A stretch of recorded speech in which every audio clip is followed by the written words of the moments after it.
Kanai and Brzenk. It's a Super Legends super match. It's going down at East First West 17, March 29 in the USA. Now, I say Super Legends, and I mean every word of it. Kanai, the all-time greatest ever arm wrestler out of Japan. Brzenk, the all-time greatest ever arm wrestler, full stop, out of course, the USA. These guys have had a bit of a history. 2003 and 2006 is when they faced formally. 2003, correct me if I'm wrong, it was a super match. John wins 2-1 in Japan. And 2006 in Japan again at a tournament. This time they face in what was, I think, the final, and John wins this tournament. Now, these two guys, like I said, they are absolute legends of the sport. Arm wrestling is a beautiful sport where you can be pretty damn ancient compared to what you are in every other sport and still be at the pointy end of the world ranks. Now, Kanai has made a huge comeback. We thought he was gone from the sport for pretty much forever. I don't know, it's been almost 20 years since we'd seen him compete, and he made this return at East First West, I think 15 it was, against Todd Hutchins. And to be honest, people thought, no way can Kanai come back and just step straight into the Todd Hutchins level, who is, of course, as we know, the current 95 kilo world champion, former 105 kilo world champion.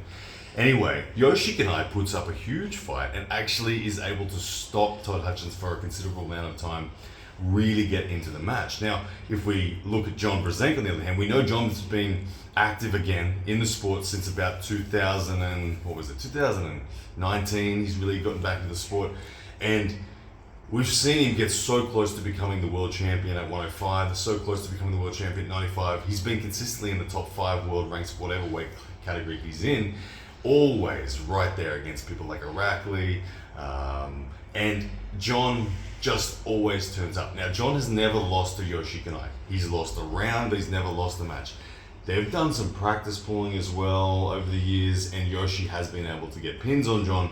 But when it comes to the matches that matter, Brzenk has been in control. Now, the shape that we're going to see, now buckle up, guys. If you are a King's Move hater, then do not watch this match, because that's where this one's going.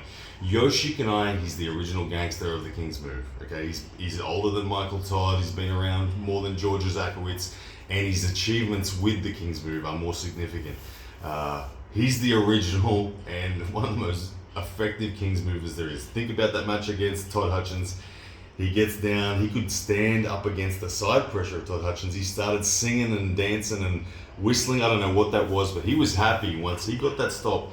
He was confident, even against someone with as much side pressure and relentless endurance as Todd Hutchins. Now, John doesn't have the same degree of side pressure nor endurance, but what John does possess is the greatest hand that the sport has ever seen. His ability to get wrist flexion and pronation working so beautifully together whilst taking height and center is truly what has made John the greatest arm wrestler of all time. In his previous matches against Yoshi, he does exactly that. Off the center, gets control, gets height, wins center. Yoshi gets down into that King's Move, and that's when the puzzle starts to become a problem for John. We can expect John to hit a wall against Yoshi's King's Move. John's got to make decisions. Does he go for an early aggressive pin and buckle the wrist, go for the flop press, commit the shoulder? We know in recent times within this current era of the sport, there's been a bit of an evolution where there are a lot more flop presses out there. Due to the arrival of the King's Move through people like Devin Larratt and Michael Todd, we've seen people adjust. We've just seen Hermes Gasparini defeat Michael Todd quite dominantly with that top roll flop transition. We've seen people like Jerry Carteret have great success with the flop press. Kamil Jablonski arriving as a specialist flop presser. It's evolved in the sport where once people were saying the King's Move is just this unbeatable cheat move. It's definitely beatable, and Brzenk possesses the perfect technique to be able to do it. Think about 2013 UAL, Brzenk against Michael Todd. The "where you going, buddy" moment where Michael gets down in the King's Move, John takes all the height with the top roll, has a bit of a chat as Michael's hanging down below the table, commits his shoulder, drives to the pad, makes Michael stand up and pins him. Now, can John do that against Yoshi? The technical side, yes, we know he can do it. We know John's conditioned everywhere. We know John is the best arm wrestler that's ever lived. In terms of his ability, his instincts, he just knows where every gap is. He has the conditioning for every single move. It's just, is he strong enough? Because Yoshi looks really damn strong, let's be honest. Holding up Todd Hutchins is huge. And he held up Todd Hutchins for a long time. He won a round against Todd Hutchins. He made Todd foul out with Todd trying to pin him. Couldn't do so. Yoshi Kanai is the real deal, ladies and gentlemen. Doesn't matter that he's been out for almost 2 decades. He's the real deal. Now, when we compare Todd Hutchins' performance against Yoshi to Todd Hutchins' performance against John Brzenk, you have to say Todd beat John more convincingly. Last year when they had the super match, John wasn't able to hang with Todd. It was pretty dominant performance, one-sided, where Yoshi really did tie up the side pressure kick. So when you try to draw the parallels, you say, okay, Yoshi's got more resilience against side pressure than John. Yes, but we're talking A beats B, beats C, beats A, you know what I mean? It's never straightforward with arm wrestling math.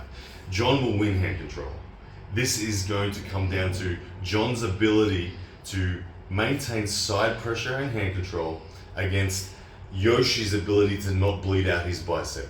John's going to make the decision. Does he go early for the flock press and the decisive pin, or does he wait forever, climb and get control, kind of like the way a Devin Larratt would climb over a King's Mover?